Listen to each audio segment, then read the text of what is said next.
Cronkite News, how the border wall continues to be a symbol for the scars of one indigenous tribe. Plus, a former Cardinals player is making a run for Congress. We'll tell you how he sees the field differently in his pursuit of a House seat. I'm Jacob Brooks with Cronkite News, out here in Dallas, Texas at Big 12 Football Media Days, where we'll hear from Big 12 Commissioner Brett Yormark, ASU football head coach Kenny Dillingham, and plenty of ASU football players.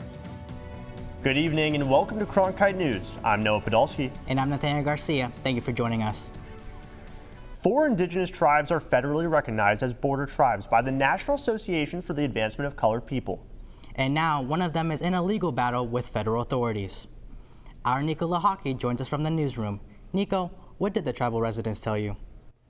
A debate over a controversial piece of land in the United States got even more divisive as the Tohono O'odham Nation sued the Department of Homeland Security over Trump's proposed border wall. I went down to the border to see how this addition would affect the O'odham Nation. Imagine if we came to your people's burial site and we blew that up and built a wall over it. Imagine we did that and you can't see your family or sacred sites you've seen before. To most of the world, the U.S.-Mexico border divides the two countries. But for the members of the Tohono O'odham Nation, it divides their 4,000 square mile land. And we've been here before any boundaries were created, before this state was created, before this international boundary was created. There ain't no word for wall in O'odham. There are no barriers.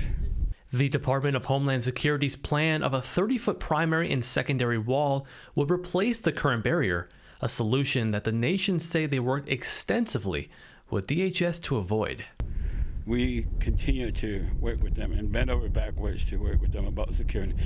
They call themselves Department of Homeland Security. We've been Homeland Security since the Creator put us here.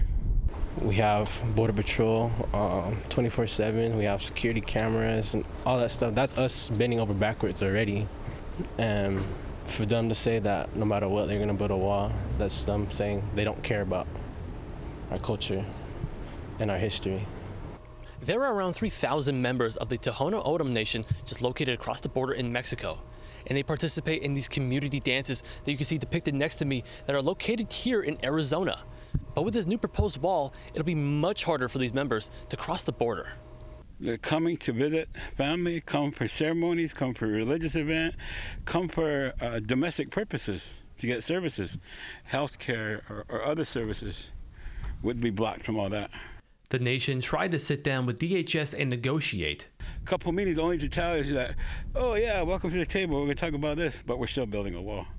In a statement made by DHS, it reads, quote, DHS is committed to ongoing coordination with stakeholders, including tribal nations, throughout planning and construction activities. DHS values its relationship with the Tohono O'odham Nation and remains focused on open communication and minimizing impacts. Still, trust has broken, and left with no other choice, Chairman Jose and the nation felt they had to take legal action by filing a lawsuit against the Department of Homeland Security on June 16th. We've been disrespected all these years, and we still went to the table. We still go to the table. But you have to draw the line somewhere, and this is where we drew the line. Chairman Jose and the Tohono O'odham Nation will head to Washington, D.C. for their preliminary injunction hearing on July 22nd. Reporting from the newsroom, Nico Lihaki, Cronkite News. President Donald Trump took questions from reporters today with Turkish President Erdogan on topics such as the war in Ukraine and potential sale of the F-35 fighter jets to Turkey. Now, Nate, the president today reiterated his interest in acquiring Greenland from fellow NATO founding member Denmark. Take a listen. Well, that's what hurt my relationship with NATO, because Greenland doesn't help Denmark. Denmark doesn't spend money to really help Greenland, but it's an important part for the United States. The president justifies these comments by adding that Russian and Chinese warships surround Greenland and pose a national security threat, according to Reuters. Denmark announced just last year to invest $253 million into the nation over the next 4 years, though infrastructure and healthcare developments. Things are heating back up in Arizona when it comes to the weather. In fact, we're nearing record temps. Our Tanner Buck joins us from the Cronkite Weather Center with some reminders of the effects of this heat wave. Tanner? Thank you, Nate. We have heat advisory warning until 8 p.m. on Thursday, and here's why. In the highs, 114 in Glendale and Phoenix, 113 all around. At the lowest, 110 and all above averages. To be safe, try to stay inside from 10 a.m. to 6 p.m., but if not, here's why.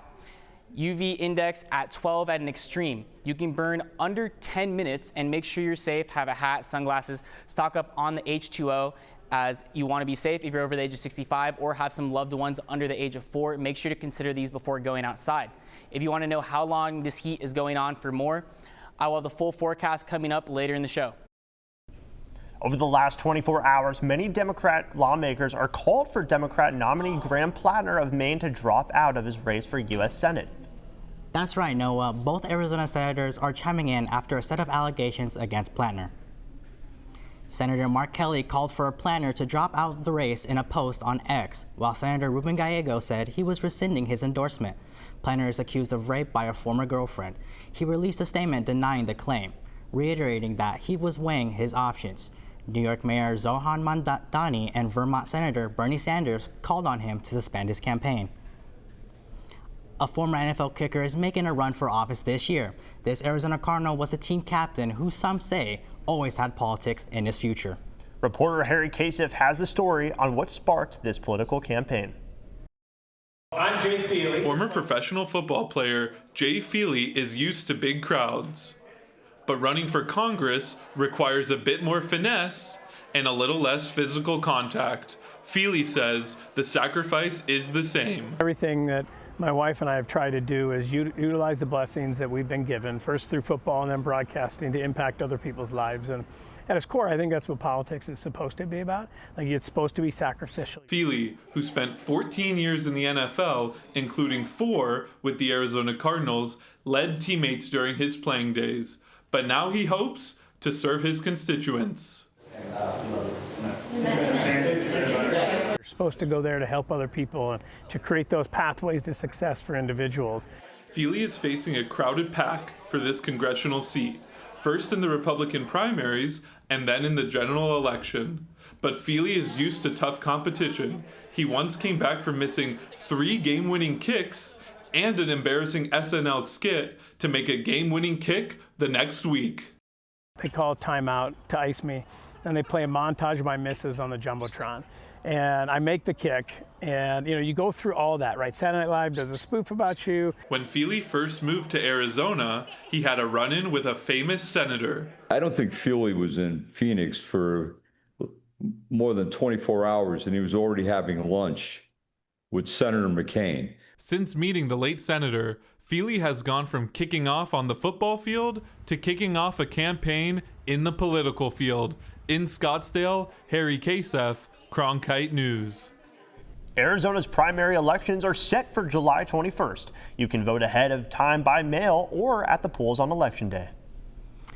Feely is just one of many running for Arizona's first congressional district. He's facing a crowded field of candidates. Let's start first with the candidates on the Republican side. Feely is facing former state representative Joseph Chaplik and businessman John Trobaugh. The field is a bit larger on the Democratic side, with former TV broadcaster Marlene Gallen Woods, former state representative Amish Shah, as well as businessmen Jonathan Treble and Rick McCartney. The winner of each primary will face off against each other in November. Coming up next, celebrations were held across the country for our nation's 250th birthday. The crowds are now long gone, but the same can't be said for the mess left behind. After the break, the changes some conversation want to see for the next big celebration. Coming up next on Cronkite News.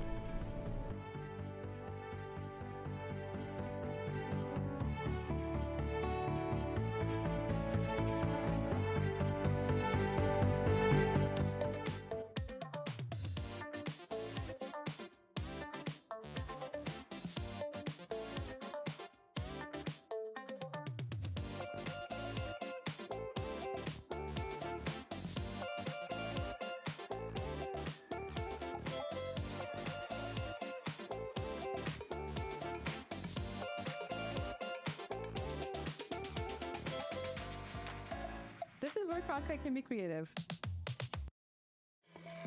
When I was younger, there were no engineers around me. So I had to become my own role model. At ASU, I wasn't just learning to be an engineer. I was actually engineering. And graduating, I already had real-world jobs lined up. Before ASU, my goal was to be a strong, confident woman. And when I left, I became a strong, confident engineer.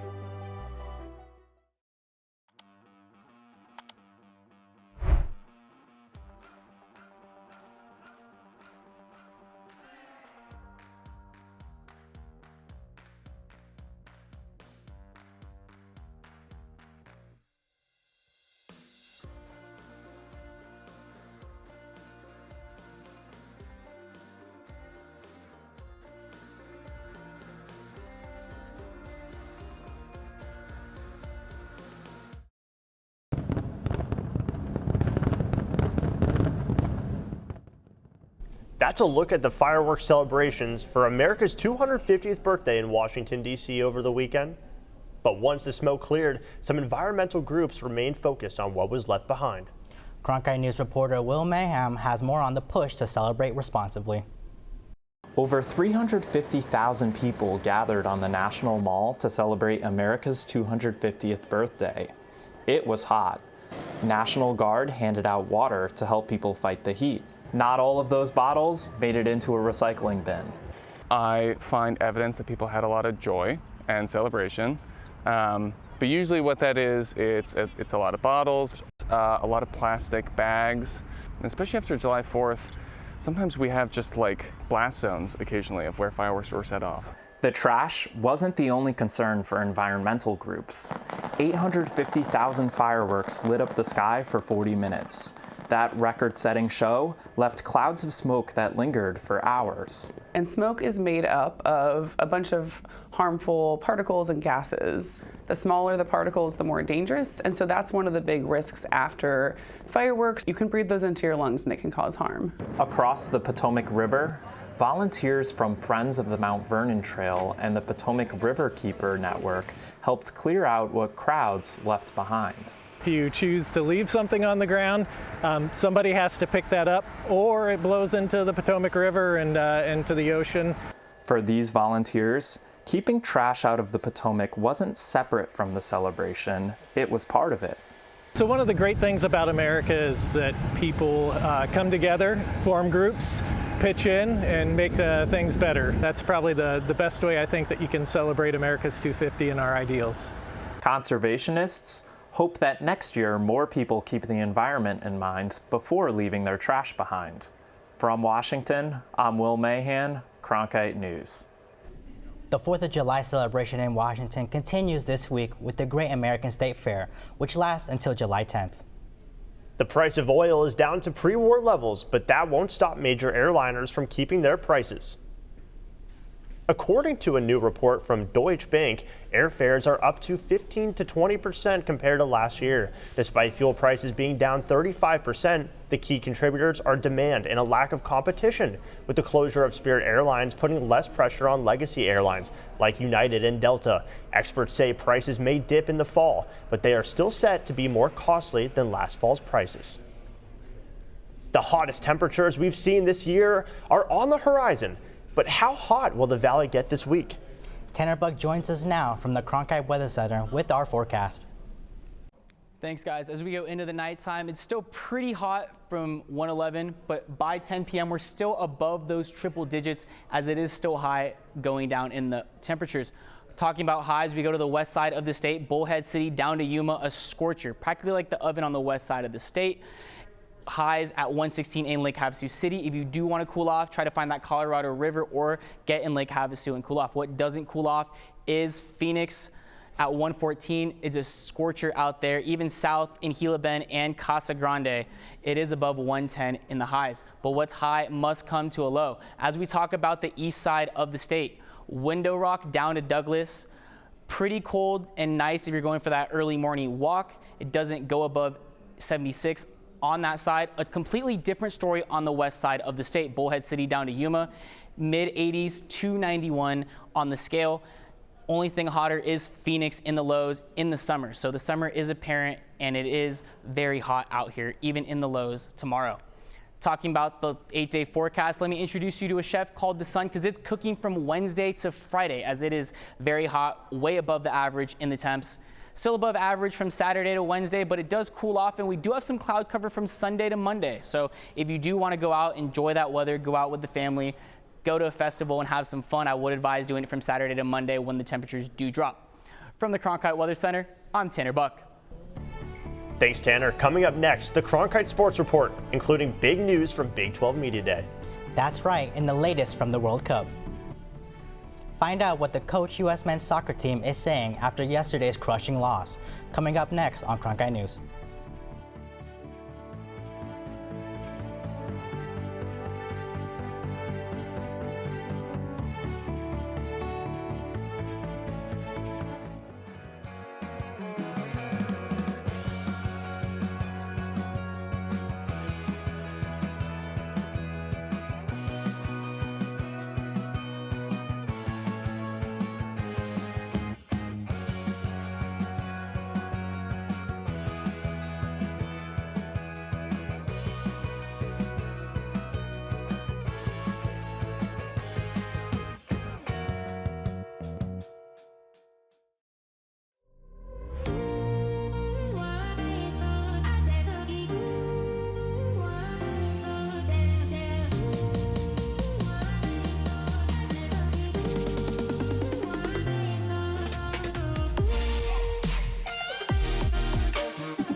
Welcome to the Cronkite Sports Report. I'm Nico Lihaki, and let's get right into it. Big 12 Media Day started in Texas with ASU looking to get back in contention since winning the conference title 2 years ago, as well as 2 Sun Devils being named to the All Big 12 preseason team. For more on ASU football and the Big 12, we join Jacob Brooks in Frisco, Texas. Jacob, what do you got? Yeah, Nico, day 1 of 2 of Big 12 Football Media Days is just about wrapping up here in Frisco, and the elephant in this room was the situation involving Brendan Sorsby, who had a very public gambling scandal. Now, Big 12 Commissioner Brett Yormark was dodging questions about Sorsby, saying now's not the time. He wants to talk about football. So let's talk about football, more specifically ASU football, our station's local team, who took a very unique approach to Big 12 Media Day, bringing 7 players, all 7 members of its Pat Tillman Leadership Council, which is actually voted on by the players. Oh, I don't do much. They do most of it. And I mean that. This is a player-run program. We're going to be as good as the standard that the players set. And I'm super grateful just to be, for my teammates to be voted, to be a leader. That's such an honor to me. I feel great. It made me even feel better about myself. I'm like, shit, I must be really doing something. One of the perks of being on that council was attending a World Cup match in Dallas, a fusion of football and football that made the trip special beyond Media Day. That is one of the coolest things I've done in my life. That was such a blessing to go to. I'm so glad we were able to do it. I would have never went to one on my own. Now I want to go to one out the country. College football is about experiences for guys, and for them to be able to experience that and be able to do something that's a bucket list item for people. I never dreamed I would go to a World Cup. Experiencing the international fan atmosphere helped build excitement for ASU's game in London against Kansas, which was a big talking point of the day. If the fans in London are anything like the fans at the World Cup game, then I'm so excited to see what that's like. For a lot of the guys on the roster that haven't been overseas, they haven't been exposed to different cultures, we can provide that moment. That's really a cool part of the experience, is that a lot of these guys might fall in love with international travel. ASU's game in London is going to become the first of its kind, which is part of a growing wave of change in college football, which was a big theme of today, with everybody talking about proposed legislation and how it could affect college football. However, Kenny Dillingham and Graham Rossini both remained adamant that ASU is open and adaptable no matter what happens, and they are very confident about where ASU stands within this conference no matter what happens. In Frisco, Jacob Brooks, Cronkite News. Thank you, Jacob, and we look forward to see what the Sun Devils have in store this incoming year.